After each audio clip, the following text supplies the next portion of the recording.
그날 반찬을 싸들고 딸의 신혼집에 갔습니다. 지연이가 결혼한 지 아직 2달밖에 안 됐는데 일이 바빠 식사도 제대로 못한다는 말을 듣고 마음이 쓰였거든요.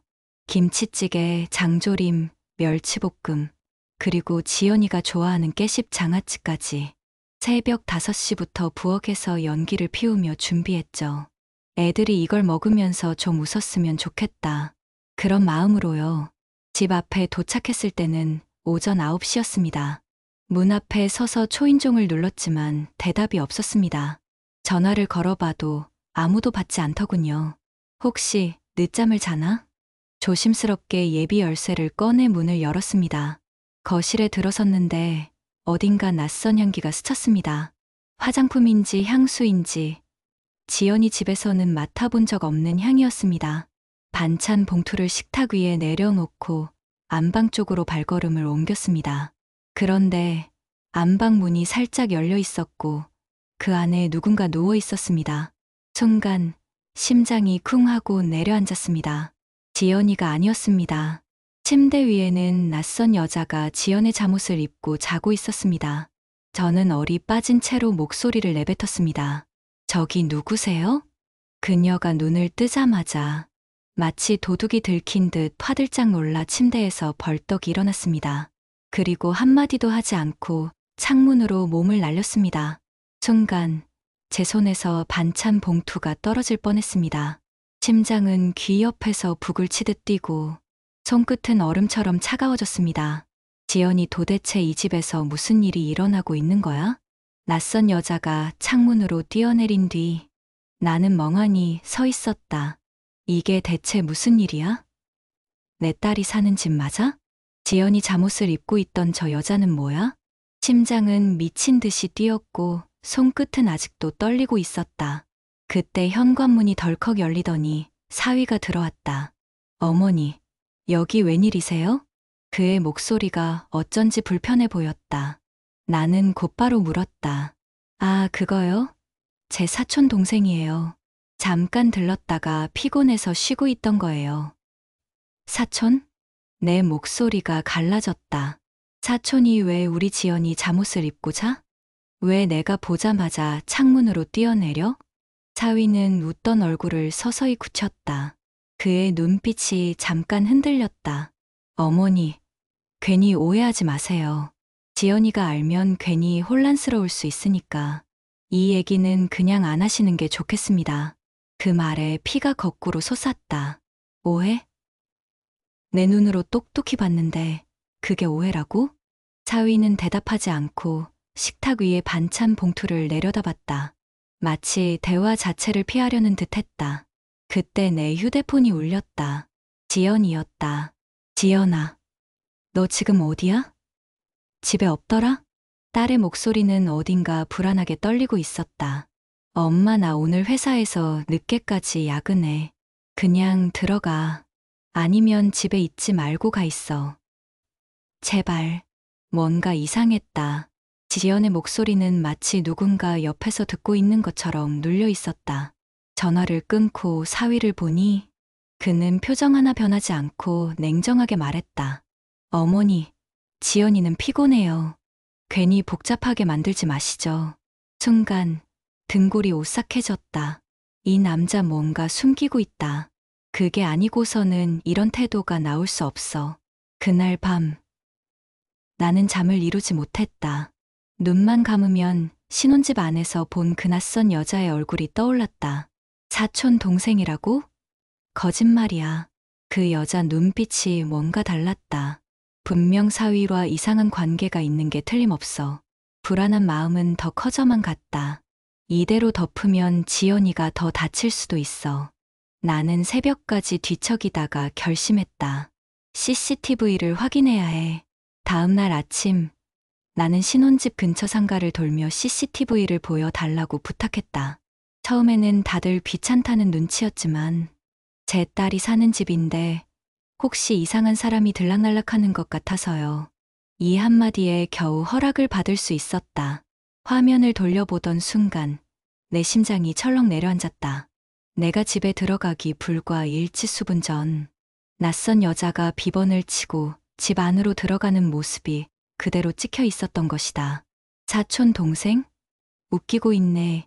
이건 완전히 주인 행세를 하는데 더 놀라운 건 그 여자가 집 안으로 들어가기 전 사위와 다정하게 손을 잡고 근처 카페에서 걸어오는 장면이 찍혀 있었다는 것이다. 나는 치를 떨었다. 이게 무슨 꼴이야. 내 딸이 사는 집에서 이런 일이 벌어지고 있었다니. 머릿속이 하얘졌다가 곧 차갑게 가라앉았다. 확실한 증거를 더 모아야 해. 저녁 무렵 이웃 아주머니를 우연히 마주쳤다. 아유, 어머니, 요즘 사위분 집에 자주 오시는 여자 있던데 혹시 친척이세요? 그 말에 내 가슴이 철렁했다. 혹시 그 여자 자주 와요? 그럼요. 거의 같이 사는 것 같던데요? 그 말을 듣자 손끝이 덜덜 떨렸다. 이제 확실하다. 그 남자 두 얼굴을 하고 있어. 지연이, 넌 도대체 뭘 참고 있는 거니? 나는 그날 밤 도저히 마음을 가라앉힐 수 없었다. 지연이가 도대체 무슨 상황에 놓여 있는 거야? 왜 전화 목소리가 그렇게 떨렸지? 그리고 그 여자 사위랑 무슨 관계야? 머릿속이 복잡하게 얽히며 결국 나는 지연을 직접 만나야겠다고 마음먹었다. 다음 날 오후 지연의 직장 근처에서 그녀를 기다렸다. 퇴근 시간 사무실 문이 열리고 지연이 나왔다. 그 순간 나는 심장이 철렁 내려앉았다. 지연의 얼굴은 퉁퉁 부어 있었고 양쪽 뺨에는 선명한 멍 자국이 보였다. 지연아, 이게 뭐야? 누가 그랬어? 내가 달려가 손을 잡자 지연은 깜짝 놀란 듯 눈을 피했다. 아, 아니야. 엄마, 그냥 넘어져서 그래. 그 말은 거짓말이었다. 지연의 눈동자가 계속 흔들리고 있었다. 나는 그 자리에서 딸의 손을 꽉 잡았다. 지연아, 엄마 눈을 똑바로 봐. 이거 너 혼자만 참아야 할 일이야? 혹시 사위가 그런 거야? 지연은 그제야 입술을 떨며 눈물을 터뜨렸다. 엄마, 미안해. 근데 나 어떻게 해야 할지 모르겠어. 오빠가 그 여자랑 같이 살고 있어. 내가 뭐라고 하면 더는 못 살게 굴 거라고. 그 말을 듣는 순간 내 안에서 분노가 폭발했다. 손끝이 차갑게 굳고 온몸이 떨렸다. 뭐라고? 그놈이 내 집에서 여자랑 같이 산다고? 지연아, 더는 참지 마. 엄마가 다 끝장낼 거야. 내 딸을 울린 놈은 내가 무릎 꿇게 만들 거야. 지연은 여전히 겁에 질린 얼굴이었다. 엄마, 괜히 나서면 오빠가 더 화낼 수도 있어. 엄마까지 다칠지도 몰라. 나는 단호히 고개를 저었다. 지연아, 엄마는 겁 안 나. 오히려 지금 안 나서면 내가 무너져버릴 거야.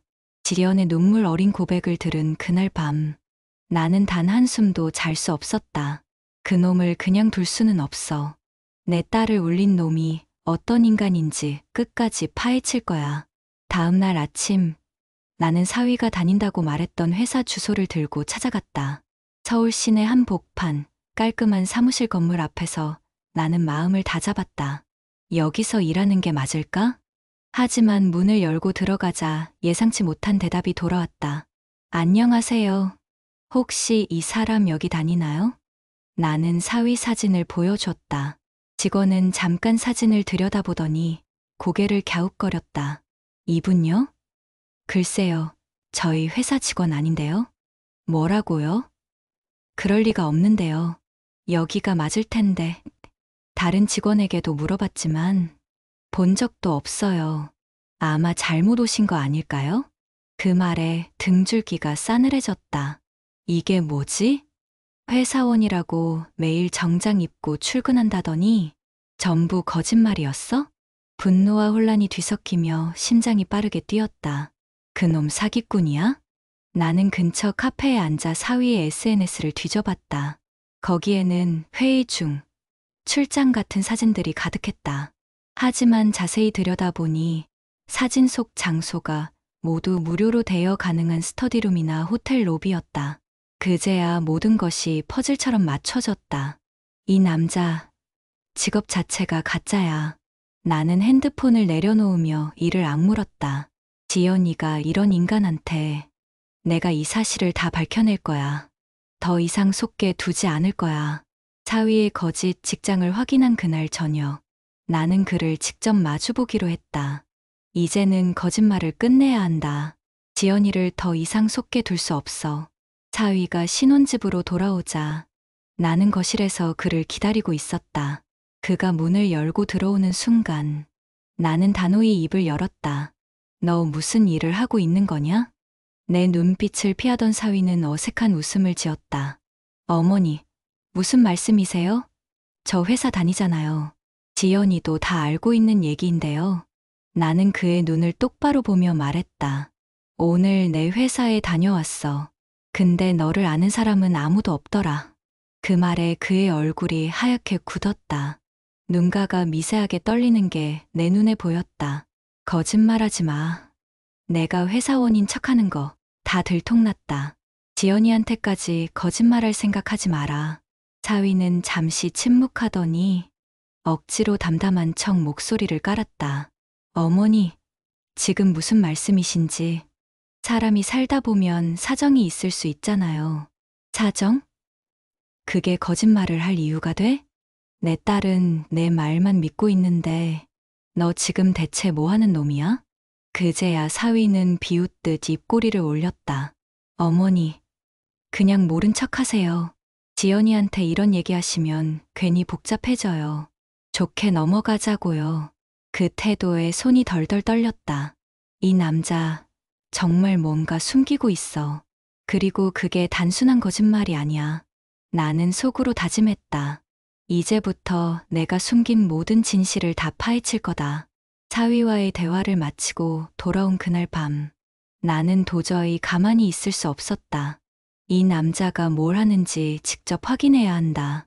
눈을 감아도 불안과 분노가 뒤엉켜 결국 새벽에야 겨우 눈을 붙였다. 다음 날, 나는 일부러 지연에게 전화를 걸었다. 지연아, 오늘 너희 집 근처에 장 보러 갈 거야. 지연은 뭔가 불안한 목소리로 말했다. 엄마 그냥 오지 마. 오빠 요즘 피곤해. 그 말이 오히려 내 의심을 더 크게 키웠다. 피곤해서가 아니야. 뭔가 숨기는 게 있어. 나는 신혼집 근처 카페에 앉아 사위가 퇴근하는 시간을 기다렸다. 그리고 저녁 무렵 나는 믿기 어려운 장면을 목격했다. 사위가 낯선 여자와 팔짱을 끼고 웃으며 걸어오는 것이었다. 그 모습은 사촌 동생이라는 말이 얼마나 뻔뻔한 거짓말이었는지를 증명하고 있었다. 두 사람은 너무 자연스러웠다. 마치 오래된 연인 같았다. 나는 즉시 카메라를 꺼내 사진을 찍었다. 손끝이 떨려 버튼을 누르는 손가락이 차가워졌다. 지연이가 이걸 알면 어떻게 될까? 아니야. 무조건 이 증거를 잡아야 해. 두 사람은 근처 고급 레스토랑으로 들어갔다. 나는 멀리서 그들을 지켜보며 식은땀을 흘렸다. 그때 사위가 그 여자의 손을 잡고 귀에 뭔가를 속삭였다. 여자는 부드럽게 웃었고 그 장면에 나는 이를 악물었다. 내 딸은 저렇게 울고 있는데 너는 웃어? 그날 집에 돌아와 지연에게 차마 말하지 못했다. 지연의 웃는 얼굴을 보면 마음이 더 아팠다. 조금만 더 기다려. 확실한 증거를 모아야 해. 그래야 내가 더 이상 상처받지 않아. 그날 밤, 사위와 낯선 여자의 다정한 모습을 머릿속에서 지울 수 없었다. 이대로 두면 지연이 더 망가져 버릴 거야. 모든 걸 말하고 이 결혼을 다시 생각하게 해야 해. 나는 밤새 뒤척이다가 결국 결심했다. 내일 지연을 불러서 다 보여주자. 다음 날 오후, 지연을 작은 카페로 불렀다. 지연은 피곤해 보였다. 눈 밑은 시커멓게 그늘이 졌고 손끝까지 차가웠다. 지연아, 요즘 무슨 일 있어? 엄마한테 다 말해. 내 얼굴이 너무 힘들어 보여. 지연은 애써 웃으려 했지만 그 미소는 금방 깨져버렸다. 엄마, 그냥 나 좀 잘할게. 오빠도 요즘 예민해서 그래. 나는 핸드폰을 꺼내 사진을 보여줬다. 사위가 다른 여자와 팔짱을 끼고 웃고 있는 사진. 지연의 눈이 커졌다. 손이 덜덜 떨리며 화면을 움켜쥐었다. 엄마 이게 뭐야? 진짜야? 나한테는 출장 간다고 했는데 지연의 눈에서 눈물이 터졌다. 나 믿었어. 오빠가 사랑한다고 했는데 내가 뭘 잘못했길래. 그 모습에 내 가슴이 찢어지는 것 같았다. 지연아, 내 잘못이 아니야. 저 남자가 너를 속인 거야. 이제 그만 울고 이 진실을 마주보자. 지연은 잠시 말없이 울기만 했다. 그러다 고개를 떨군 채 낮게 말했다. 엄마, 나 이제 어떻게 해야 돼? 오빠 없으면 나 혼자 버틸 수 있을까? 나는 그녀의 손을 꼭 잡았다. 지연아, 엄마가 있잖아. 엄마가 끝까지 내 편이야. 저 남자 절대 용서하지 않을 거야. 지연이 눈물을 쏟는 모습을 보고 난 뒤 나는 더 이상 참을 수 없었다. 이대로 두면 저 남자가 지연을 더 짓밟을 거야. 지금 당장 따져 묻자. 나는 깊게 숨을 들이쉬고 사위에게 전화를 걸었다. 벨이 2번 울린 뒤 그놈의 태연한 목소리가 들렸다. 어머니, 무슨 일이세요? 너 어디야? 지금 당장 얘기 좀 하자. 내 말에 사위는 잠시 뜸을 들이더니 대꾸했다. 어머니, 지금 바빠요. 혹시 지연이가 또 엄살 부렸어요? 걔가 요즘 별일 아닌 걸로 예민하게 굴거든요. 그 뻔뻔한 말에 심장이 쿵 하고 내려앉았다. 뭐라고? 너 지금 무슨 소리를 하는 거야? 내가 다른 여자랑 있는 사진 내가 직접 봤어. 순간 전화 너머로 짧은 침묵이 흘렀다. 그러더니 사위가 피식 웃었다. 아, 그거요? 그냥 거래처 직원이에요. 오해 좀 하지 마세요. 일하다 보면 여자 손도 잡을 수 있는 거죠. 그 말에 혈압이 치솟았다. 거래처 직원? 그럼 지연이 집에 들어와. 내가 사촌 동생이라던 여자는 누구야? 사촌이 남의 집에서 남의 잠옷 입고 자냐? 사위의 목소리가 잠시 낮아졌다. 어머니, 괜히 지연이한테 그런 얘기 하지 마세요. 여자들끼리 오해하면 일이 커져요. 제가 알아서 할 테니 그냥 모른 척 하세요. 그 순간 내 손이 덜덜 떨렸다. 이놈 정말 나를 만만하게 보는구나. 너, 내 딸을 울리면 절대 가만두지 않을 거야. 지금부터 내가 내 꼬리를 전부 잡아낼 거다. 전화를 끊자마자 심장이 미친 듯 뛰었다. 저놈의 2 얼굴, 내가 다 벗겨낼 거야. 그리고 지연이를 그 소나기에서 반드시 빼낼 거다. 전화를 끊고 난 뒤 가슴이 두근거려 잠을 잘 수 없었다. 이 남자가 대체 어떤 놈이길래 이렇게 뻔뻔하게 거짓말을 하는 거지? 지연이를 이렇게까지 울리고도 아무렇지 않게 웃는 그 얼굴. 반드시 그 과거를 파헤쳐야 한다. 나는 노트북을 열고 사위의 이름을 검색하기 시작했다. 처음엔 별다른 정보가 없었다. 하지만 SNS와 중고거래 사이트, 구인구직 게시판까지 뒤지고 나자 서서히 의심스러운 흔적이 드러났다. 어떤 게시물 댓글에는 이런 글이 있었다. 오씨, 결혼 사기 조심하세요. 여자들한테 돈 빌리고 잠적합니다. 또 다른 게시판에는 연애 중 돈 빌린 남자, 알고 보니 유부남이라는 글이 있었다. 그 안에 있는 사진 속 남자는 바로 사위였다. 순간 등줄기가 오싹해졌다. 이놈 이미 다른 여자들한테도 똑같은 짓을 했던 거야? 나는 더 많은 정보를 얻기 위해 직접 피해자에게 연락을 시도했다. 댓글을 남긴 한 여자가 전화를 받았다. 저 혹시 수호 씨 아세요? 전화기 너머로 한숨 섞인 목소리가 들렸다. 그 인간이요? 저한테도 결혼한다고 속이고 돈 500만 원 빌리고 잠적했어요. 어머니도 피해자신가요? 그 말을 듣는 순간 손끝이 얼어붙었다. 지금 제 딸과 결혼해서 살고 있습니다. 그 말을 하자 여자는 충격을 받은 듯 잠시 말을 잇지 못했다. 뭐라고요? 그 인간 이미 결혼했다고요? 그녀는 분노에 찬 목소리로 덧붙였다. 그 사람 절대 가만두면 안 됩니다. 저도 그놈 때문에 인생이 망가졌어요. 전화를 끊자마자 나는 주저앉았다. 이게 무슨 일이야. 내 딸이 지금 무슨 놈과 살고 있는 거야? 눈앞이 핑 돌았지만 곧 심호흡을 하고 마음을 다잡았다. 이제는 증거를 모아 경찰에 신고해야 해. 이 결혼 반드시 끝내야 한다. 사위의 과거를 추적하던 중 나는 한 피해자와 직접 연락이 닿았다. 정말 그 사람의 장모님이 맞으세요? 전화를 받은 여성의 목소리는 떨리고 있었다. 네, 맞아요. 제 딸이 그 사람과 결혼했어요. 혹시 무슨 일이 있었던 건가요? 저 직접 만나서 얘기해도 될까요? 말로만 설명하기엔 너무 길어요. 다음 날, 우리는 작은 카페에서 마주 앉았다. 여성은 삼지수대 중반쯤 되어 보였다. 눈가에는 피곤함이 가득했고 손끝이 미세하게 떨리고 있었다. 커피 한 모금을 삼킨 뒤 그녀는 조용히 입을 열었다. 어머니, 그 남자는 저를 완전히 속였어요. 저한테도 결혼하자고 했고 양가 상견례 날짜까지 잡자며 돈을 빌려갔어요. 저는 그게 사랑이라고 믿었죠.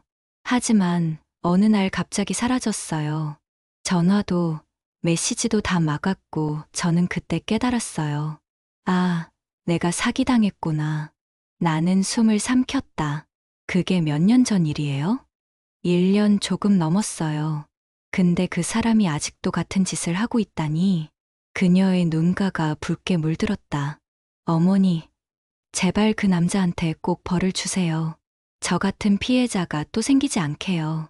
그녀는 가방에서 사진 한 장을 꺼냈다. 사진 속에서 사위는 여인과 다정하게 팔짱을 끼고 있었다. 그 웃음 바로 내가 며칠 전 신혼집 CCTV에서 본 그 얼굴이었다. 이 사진 가져가세요. 어머니께 도움이 될 겁니다. 나는 사진을 받아들며 손끝이 덜덜 떨렸다. 지연이가 이 진실을 알면 얼마나 상처받을까.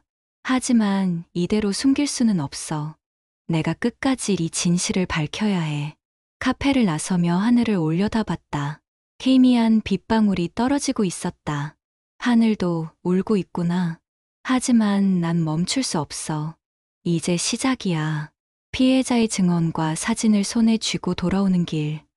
머릿속이 뒤엉켰다. 지연이 도대체 얼마나 더 울어야 하니? 내가 이 모든 걸 끝내야 한다.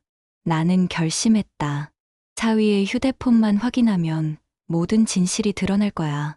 그날 밤 신혼집을 찾았다. 지연은 잠들어 있었고 사위는 거실 소파에 앉아 휴대폰을 만지작거리고 있었다. TV에는 축구 하이라이트가 나오고 있었지만 그의 시선은 온전히 휴대폰에만 꽂혀 있었다. 나는 일부러 자연스러운 척 말을 꺼냈다. 너 요즘 회사 일이 바쁜가 보네? 아, 예. 뭐 그럭저럭요. 그의 대답은 건성 같았다. 나는 그의 옆에 앉으며 살짝 몸을 기울였다. 휴대폰 화면에 낯선 여성의 이름이 떠 있는 게 보였다. 혜진. 순간 심장이 철렁 내려앉았다. 저 이름 피해자가 말한 이름과 똑같잖아? 내가 화면을 노려보자 그는 급히 휴대폰을 뒤집었다. 어머니, 무슨 일이세요? 그의 눈빛이 순간 흔들렸다. 그거 누구야? 내가 연락하는 그 혜진이라는 사람. 아, 그냥 아는 동생이에요. 오해하지 마세요. 그 말이 끝나기 무섭게 카톡 알림이 울렸다. 알림창에는 이렇게 쓰여 있었다. 오늘 밤도 당신 집에서 자도 되지? 그 순간 손끝이 차갑게 얼어붙었다. 나는 재빨리 그의 손에서 휴대폰을 낚아챘다. 어머니, 그거 제 거예요. 그가 손을 뻗어 뺏으려 했지만 나는 두 손으로 꽉 움켜쥐며 화면을 넘겼다. 그리고 그 안에서 충격적인 메시지들을 봤다. 지연 몰래 만나자. 그날 호텔비는 내가 낼게. 당신 집 열쇠. 아직 내가 갖고 있지? 하나하나의 문장이 내 가슴을 찌르는 듯했다. 너 이 인간아. 내 딸이 너를 얼마나 믿었는데 이런 짓을 하고도 사람이냐? 그는 뻔뻔하게 웃었다. 어머니, 남자들이 살다 보면 그런 일도 있죠. 가정은 가정대로 지켜야죠. 지연이한테 이 얘기 안 하시는 게 좋을 겁니다. 그 말에 숨이 막혔다. 뭐라고? 내가 뭘 지켜? 지연이가 너 때문에 울며 떨고 있는데 내 입에서 가정이라는 말이 나와? 나는 눈물이 핑 돌았다. 이 사람은 끝까지 반성하지 않겠구나. 이제 내가 모든 걸 끝내야 해. 사위의 휴대폰에서 확인한 메시지들은 충격 그 자체였다. 그날 밤, 잠 한숨도 자지 못했다. 머릿속에서 지연의 얼굴과 사위의 뻔뻔한 웃음이 교차했다. 이대로 두면 지연이 평생 저 인간에게 잡혀 살 거야. 내 손으로 끝내야 한다. 다음 날, 나는 휴대폰에 저장한 피해자들의 연락처를 다시 꺼내 들었다. 안녕하세요. 저는 수호 씨의 장모입니다. 혹시 피해자분 맞으세요? 전화를 받은 목소리는 이미 한숨으로 가득했다. 그 인간 아직도 그런 짓을 하고 있나요?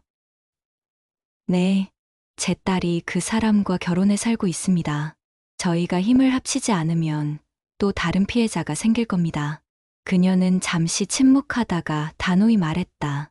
만납시다. 저도 끝까지 싸울 겁니다. 그날 오후, 한 카페 구석 테이블에서 우리는 처음 마주 앉았다. 피해자는 나보다 10살은 어려 보였지만 그 눈빛은 이미 지쳐 있었다.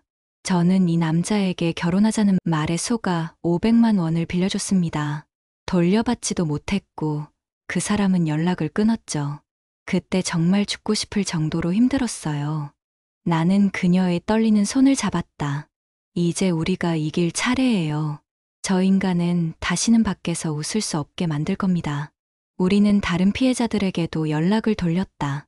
몇 명은 처음엔 망설였지만 내가 사위의 사진과 메시지 증거를 보여주자 바로 동참했다. 어머니, 그 인간 감옥 보내요. 우린 이미 너무 많이 당했어요. 그 순간 내 마음속 분노가 다시 활활 타올랐다. 그래, 이제 시작이야. 지연이의 눈물을 전부 갚아줄 거야. 그날 밤 집으로 돌아와 지연을 조심스레 안았다. 지연아, 엄마가 다 해결할 거야. 너는 이제 더 이상 눈물 흘리지 않아도 돼. 지연은 내 품에서 조용히 울며 말했다. 엄마, 정말 그럴 수 있을까? 나 너무 무서워. 지연아, 엄마는 내가 무너지는 걸 2번 다시 보고 싶지 않아. 엄마가 끝까지 지켜줄게. 다음 날 아침, 나는 피해자들과 함께 경찰서 앞으로 향했다. 손에 들린 봉투 속에는 사위의 계좌 거래, 내역, 피해자들의 진술, 그리고 휴대폰 캡처본이 빼곡히 들어 있었다. 오늘이 시작이다. 이제 더는 그놈의 거짓말을 용서하지 않겠다. 경찰서 안은 차가웠다. 수사과 접수 창구에 앉아있는 경찰관이 우리를 바라보았다. 무슨 일로 오셨나요? 나는 봉투를 꺼내며 차분히 말했다. 이 남자 제 딸과 결혼해서 살고 있습니다. 그런데 결혼 전후로 여러 여자들에게 돈을 빌리고 사기를 쳤어요. 증거는 다 있습니다. 경찰관은 봉투를 여러 내용을 꼼꼼히 살폈다. 사위의 사진과 계좌 이체 내역, 그리고 호텔 예약 내역까지. 잠시 후 경찰관이 고개를 들며 말했다. 증거가 상당하네요. 피해자분들도 진술 가능하십니까? 피해자들이 고개를 끄덕였다. 저는 그 사람에게 결혼을 빙자해 300만 원을 잃었습니다. 다시는 이런 피해자가 생기지 않도록 꼭 잡아주세요. 다른 피해자도 떨리는 목소리로 말했다. 저도 사지수지수만 원을 빌려줬어요. 그때는 그 사람을 믿었는데 완전히 속았습니다. 진술서를 작성하는 손끝이 떨렸다. 이 남자 내 딸을 울린 것도 모자라 이렇게 많은 사람을 속였구나. 마음속 분노가 다시 불타올랐다. 경찰관은 차분히 말했다. 수호 씨에 대한 수사를 시작하겠습니다. 현재 제출하신 자료만으로도 충분히 사기 혐의가 인정될 것 같습니다. 경찰서를 나서면서 피해자들이 내 손을 꼭 잡았다. 어머니, 덕분에 우리도 용기를 냈어요. 이번엔 끝까지 가요. 나는 고개를 끄덕였다. 네, 절대 놓지 않을 겁니다. 저 인간이 법정에서 무릎 꿇는 걸 볼 때까지요. 그날 밤, 집으로 돌아와 지연에게 말했다. 지연아, 걱정하지 마. 엄마가 너 대신 싸우고 있어. 곧 모든 게 끝날 거야. 지연은 눈가가 붉어진 채 내 손을 꼭 잡았다. 엄마 진짜 끝낼 수 있을까? 끝낼 거야. 엄마가 지연이의 눈물을 다 갚아줄 거야. 신고한 지 며칠 뒤 경찰에게 연락이 왔다. 수호 씨를 조사할 예정입니다. 어머니도 참고인으로 와주실 수 있을까요? 전화를 끈 차 심장이 빠르게 뛰었다. 드디어 이 순간이 왔구나.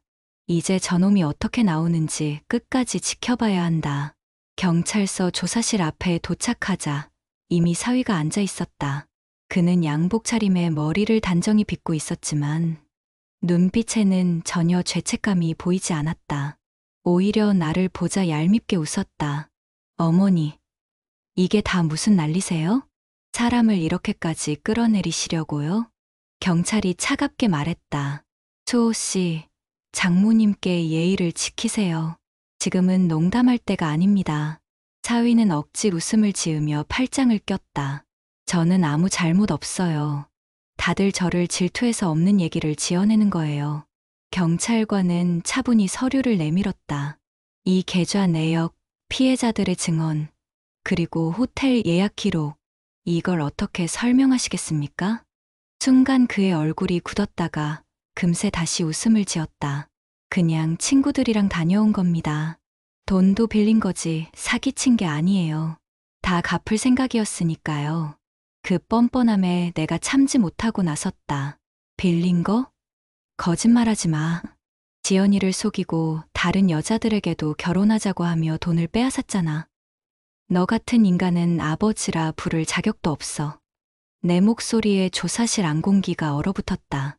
사위는 억지로 침착한 척 웃었다. 어머니, 지연이가 나 없으면 어떻게 살죠? 나를 감옥에 보내면 걔 인생 끝나는 거 아시잖아요? 그 말을 듣자 내 심장이 쿵 내려앉았다. 저 인간은 끝까지 지연을 협박하겠다는 거구나. 경찰이 단호하게 말했다. 수호 씨, 지금 상황을 보세요. 이미 다수의 피해자가 진술했고 증거도 충분합니다. 괜히 버티면 더 큰 불이익을 받을 겁니다. 사위의 얼굴에서 잠깐 긴장감이 스쳤지만 금세 다시 억지 웃음을 지었다. 이 인간은 절대 스스로 잘못을 인정하지 않을 거야. 조사가 끝나고 나오는 길. 나는 손을 꽉 쥐며 속으로 다짐했다. 이제 시작이다.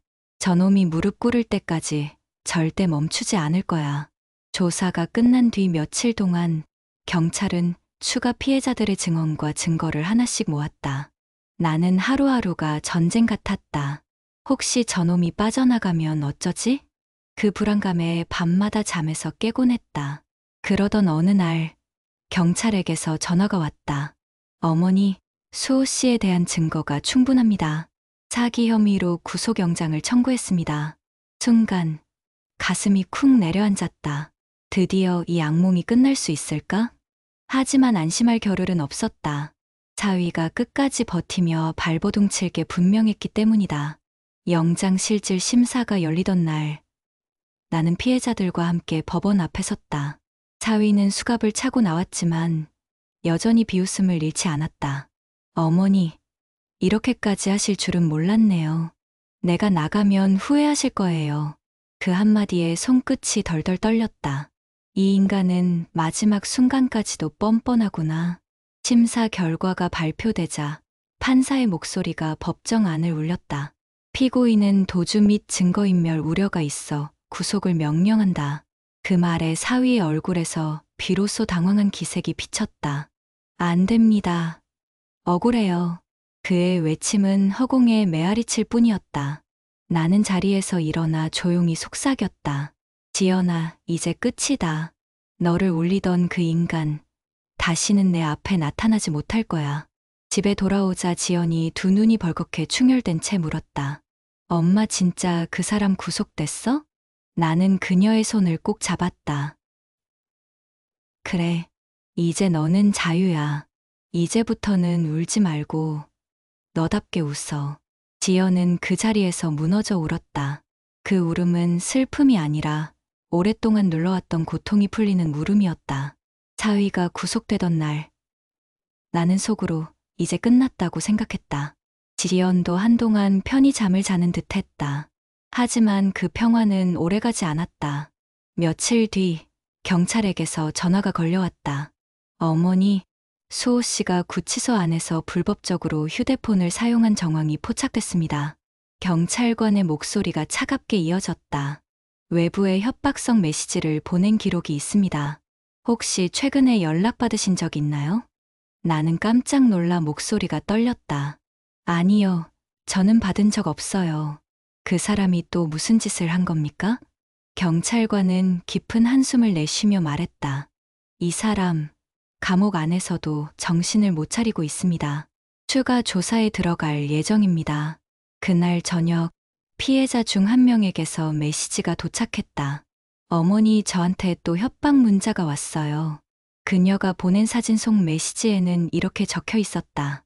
다 입 다물어라. 곧 나가면 다 찾아갈 거다. 나는 손끝이 차갑게 얼어붙었다.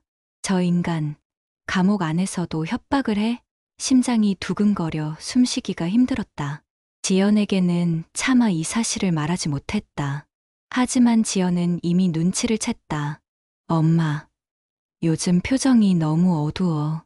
혹시 또 무슨 일 있어? 지연이 불안한 눈빛으로 물었다. 나는 억지로 웃으며 말했다. 아니야. 다 끝났어. 걱정하지 마. 그러나 지연은 내 손을 잡으며 떨리는 목소리로 다시 물었다. 엄마, 그 사람이 또 뭐 한 거야? 이제는 숨기지 말아줘. 나도 끝까지 맞서 볼 거야. 결국 나는 변호사를 찾아가 모든 사실을 털어놓았다. 그 사람이 감옥 안에서까지 협박 문자를 보내고 있어요. 이런 경우 형량을 더 늘릴 수 있나요? 변호사는 서류를 넘기며 고개를 끄덕였다. 충분히 가능합니다. 불법적인 통신기기 사용과 협박은 중대한 범죄 행위입니다. 이번엔 확실히 끝장을 보죠. 나는 마음속으로 다짐했다. 그래. 이제는 정말 끝을 봐야 해. 내 딸을 2번 울릴 순 없어. 그날 밤, 지연이 다시 말했다. 엄마, 나도 그 사람에게 더 이상 지지 않을 거야. 엄마랑 같이 끝까지 싸울 거야. 나는 지연의 손을 꼭 잡았다. 그래, 지연아. 이제 우린 절대 흔들리지 않아.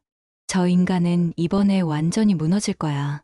사위의 형량을 늘리기 위한 싸움이 본격적으로 시작됐다. 경찰서 문을 나서면서도 나는 가슴이 미친 듯 뛰었다. 그놈이 감옥 안에서도 협박을 한다니 상상도 못한 일이었다.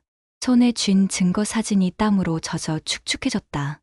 정말 이 인간은 끝까지 사람을 괴롭히는구나.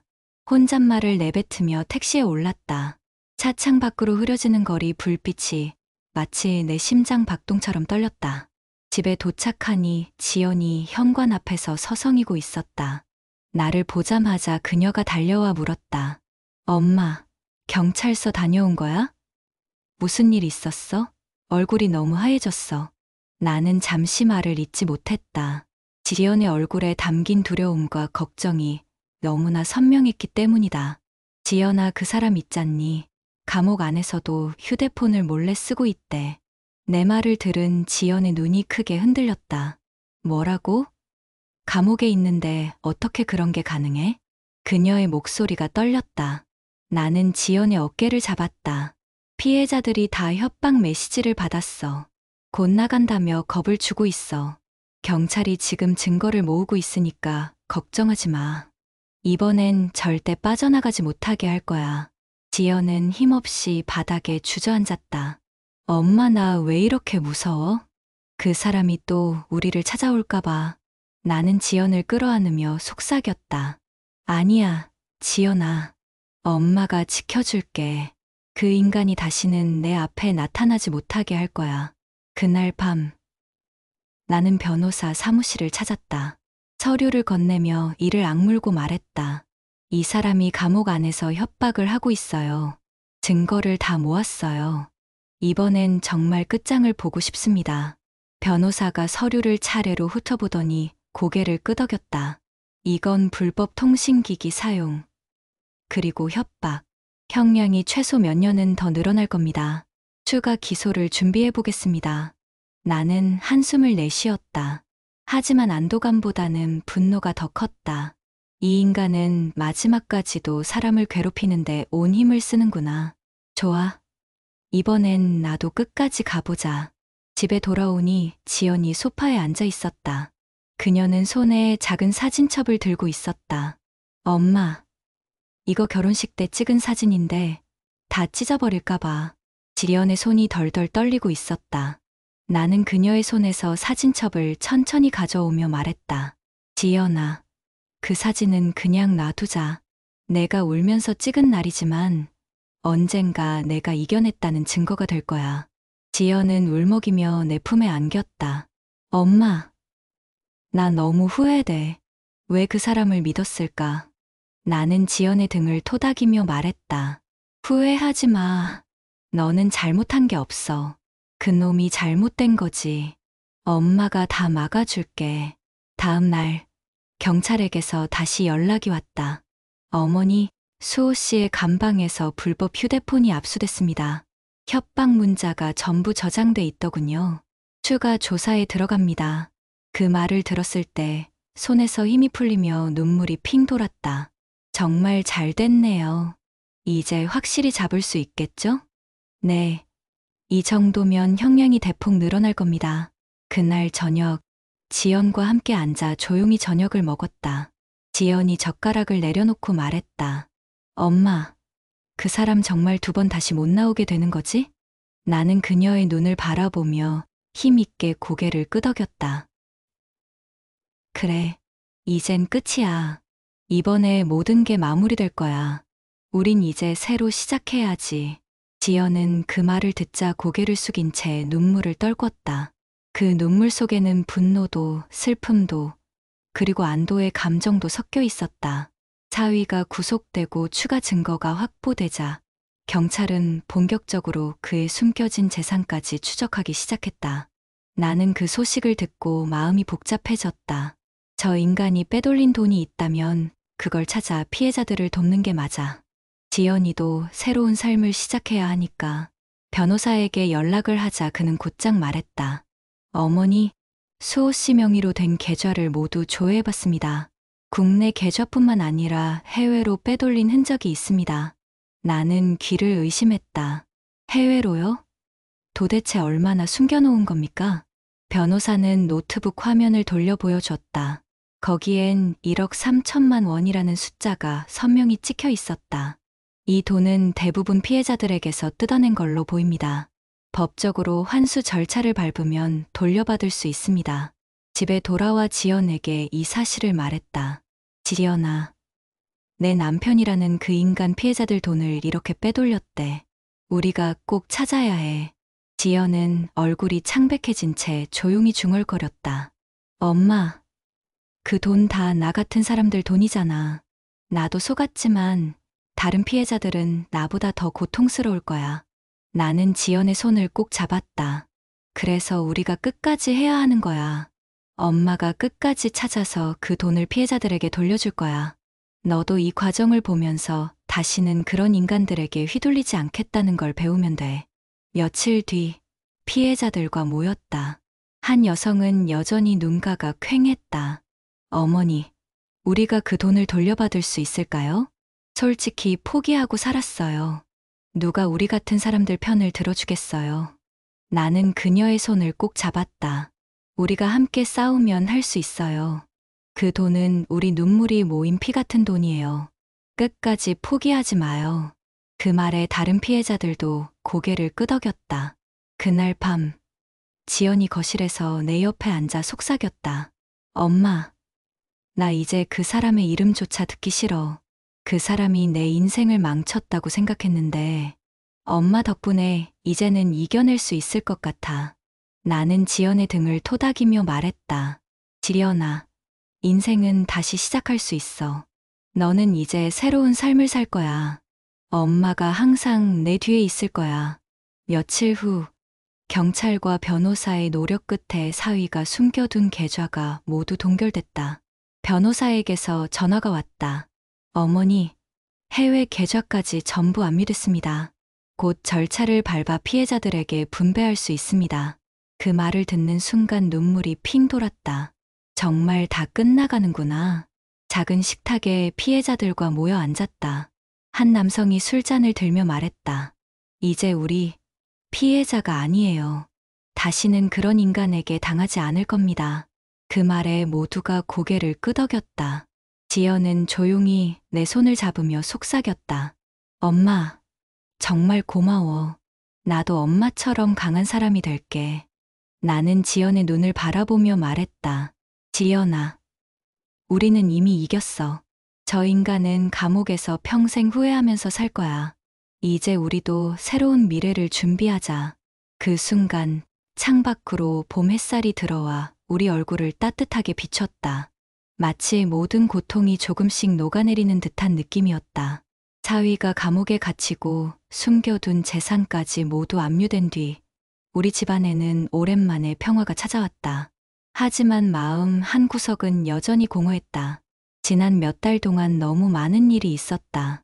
지련의 얼굴을 볼 때마다 이제 정말 이 아이가 웃을 수 있을까? 하는 걱정이 들었다. 그날 저녁 지연이 내 방으로 들어왔다. 그녀의 눈빛은 어딘가 결심이 서 있는 듯 단단했다. 엄마, 나 이제 다시 시작하고 싶어. 다시는 그 사람 같은 인간 때문에 울고 싶지 않아. 내가 하고 싶었던 걸 다시 찾아가려고. 나는 놀란 눈으로 지연을 바라봤다.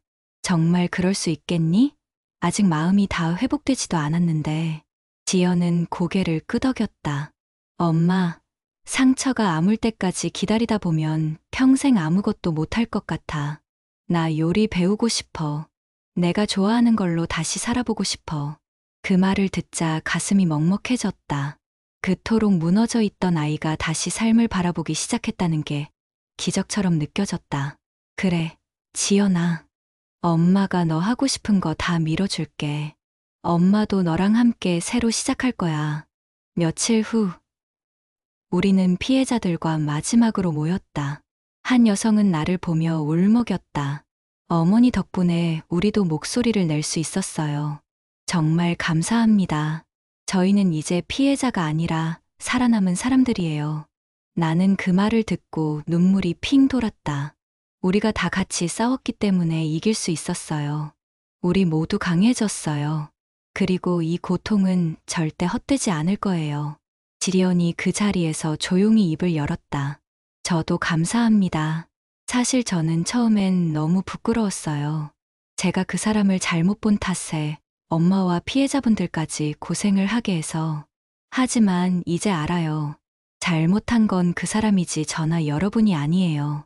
그녀의 목소리에 모두 고개를 끄덕이며 눈시울을 붉혔다. 나는 지연의 손을 꼭 잡았다. 그래, 내 잘못이 아니야.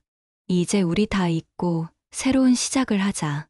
집으로 돌아오는 길, 창밖 풍경이 유난히 따뜻하게 보였다.